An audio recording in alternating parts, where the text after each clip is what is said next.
Tulad ng dati, linis-linis, hindi pwedeng uwing marumi. Lalo dito, tapos na po ang buhusin. Ayan po, buhusan na,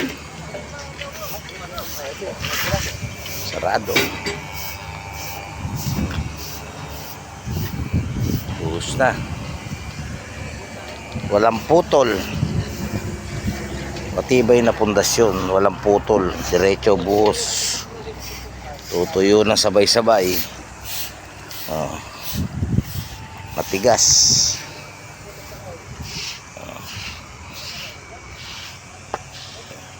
Yan, malaking bagay yung diretso buhos, hindi nagkakaroon ng crack, buhos siya, tapos tight beam pa. Kung ano ilalagay dito sa ibabaw, hindi pagsisimula ng crack. Gumalaw man ng lupa niyan, hindi nasasama yung pundasyon niyan, lupa na lang ang gagalaw dyan.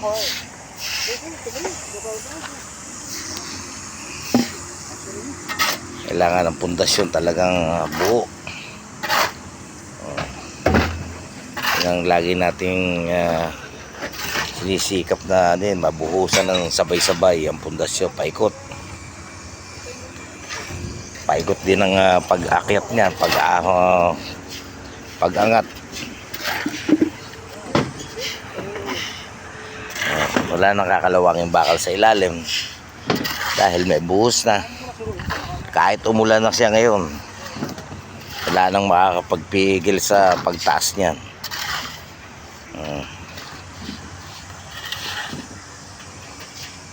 Dahil mga susunod na patong dyan, de forma na. Dalawang ikot lang yan, slab na uli yan. Trabahong maayos, ay kalidad. Di wag man lang nasabing construction.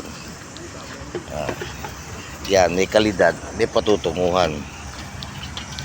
Kanyo, bakal pa lang nakikita na kanyang mga partisyon, elevasyon, hanggang saan ang flooring, gaano kataas, at ang mga susunod niya pagbabakal, pati mga headroom niyan, lulutang na yan. Katulad nito, mababa kasi may bintana rito. Hindi katulad nito, diretso sa taas kasi diretso siya hanggang slab. Sinasabi nga bakal mula sa baba hanggang sa patutunguhan sa taas. Follow pa more.